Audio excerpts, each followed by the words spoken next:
Joining me now is Joseph Yun, the former U.S. Special Representative for North Korean policy, and he's joining me from Washington. Good evening. Welcome to the program. Good to be here. Thank you. Well, can we just first unpick the two seemingly different, tones from both presidents sitting there in the Oval Office? Very optimistic, very flattering words from President Moon of South Korea, and slightly more skeptical from President Trump.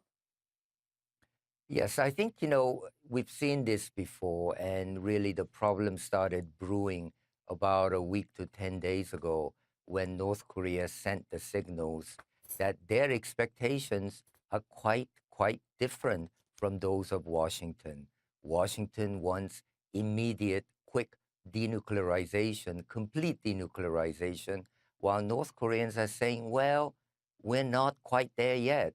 We want action for action, reciprocal action.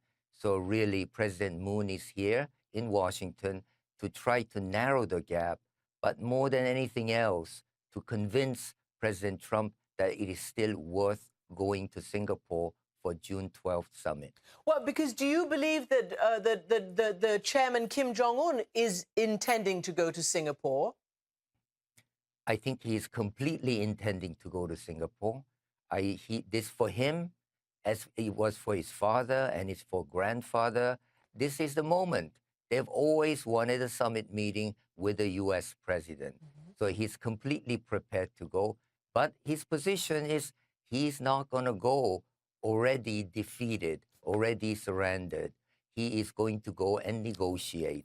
That's his position. Right. And of course, he has said that if America expects unilateral nuclear abandonment, Pyongyang will pull the plug on these talks. So let's just sort of focus in on that. We've all been reporting, and North Korea experts, nuclear experts from the very beginning said, look, two sides have two different views of what denuclearization means. The President Trump, thinks it means give up all your nuclear weapons, disable your intercontinental ballistic missiles. And you've just explained what Kim Jong-un thinks it means, a sort of a potential, carrot and stick and a process. And maybe, like for like, the U.S. giving up its nukes as well. So can I just ask you, does this not demonstrate the danger of putting the cart before the horse, so to speak, having a presidential summit before the agenda is worked out, before the prep work is done? I agree completely with that assessment.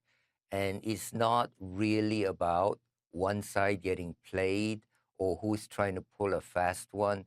I worry that the groundwork has not been done. We agreed to a summit. President Trump asked for a summit, not even at a direct request, at the request of President Moon. So he has been acting as the go-between between Trump and Kim. Now it is his job to save it. I would say that more than anyone else, President Moon has the biggest stake on the successful outcome. He has bet the farm on this idea, and for him, it has to work out. So he is in a desperate situation. He needs to make sure that this is held on June 12th. All right, so he's bet the farm. Of course, his farm has the most to lose if there is any kind of conflict on the peninsula. Do you think that it's actually worth having, or rather, I guess, what is he doing to make this happen? He was very, very flattering to President Trump. It seems like he has to convince President Trump to go to Singapore, that Kim Jong-un already has his mind made up. Yeah, I think, he believes, above all else, that beginning a process, beginning a peace process, beginning a denuclearization process is very, very important, that the first step has to be taken. I really don't think Koreans, like experts in Washington, buy the idea that North Korea will quickly denuclearize without getting anything in return. So I think he wants to make sure that there is something in it that he can deliver from Kim Jong-un to President Trump. We saw this. We saw the one-on-one meeting between Kim and Moon, where he appeared to be coaching Kim on how to deal with Trump.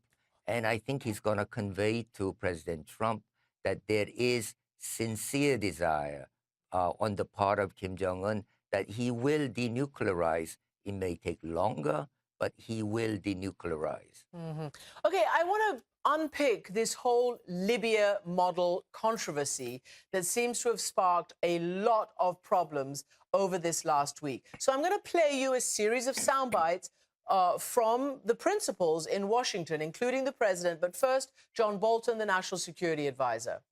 And we have very much in mind the Libya model from 2003, 2004. There are obviously differences. The Libyan program was much smaller, but that was basically the agreement that we made. The Libyan model isn't a model that we have at all when we're thinking of North Korea. In Libya, we decimated that country. That country was decimated. There was no deal to keep Gaddafi. The Libyan model that was mentioned was a much different deal. This would be with Kim Jong-un, something where he'd be there, he'd be in his country, he'd be running his country. His country would be very rich. His people are tremendously industrious. There was some talk about the Libyan model last week. And, you know, as the president made clear, you know, this will only end like the Libyan model ended if Kim Jong-un doesn't make a deal. I mean, honestly, there seem to be a lot of mixed messages there.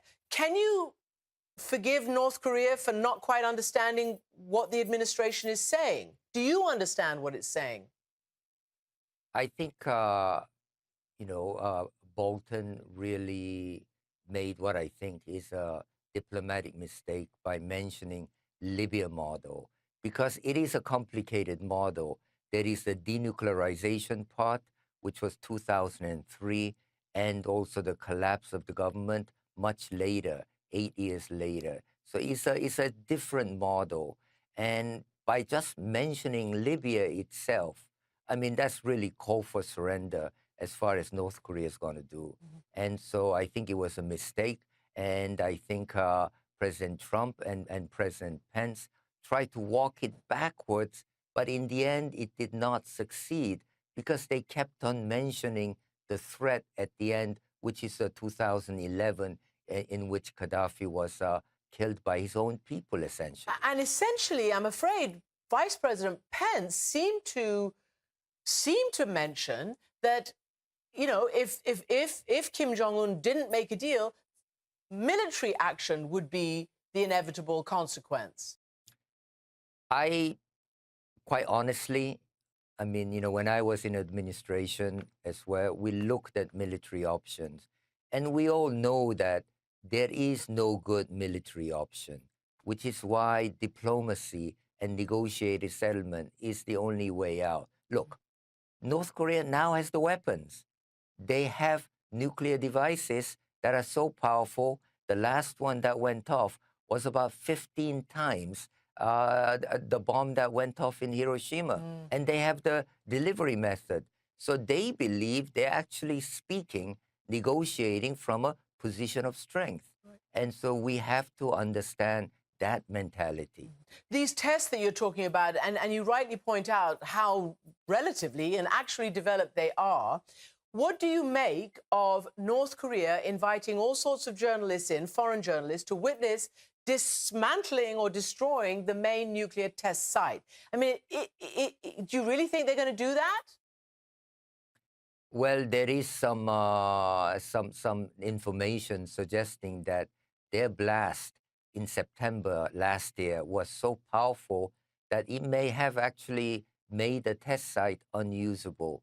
Nevertheless, I mean, they have done a number of things, including that one, as well as, of course, stopping tests of both nuclear devices and missiles. So they feel they've taken the first steps.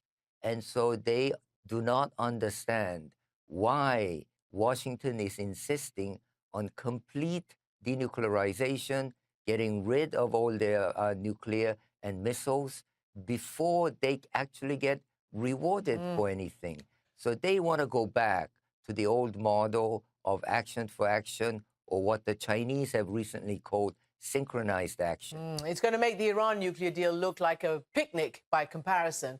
Let me ask you a final question. You were in the State Department. You were in the room in various negotiations with North Koreans over the years. What did the North Koreans, who are very savvy students of American domestic politics, what did they make of the squabble, the fight, the disagreements between Secretary Tillerson and President Trump? North Koreans' view was that they must get to President Trump. That's been their goal from the beginning. And they felt that really by, I would say, end of last year, former Secretary Tillerson had lost credibility with the White House and with President Trump.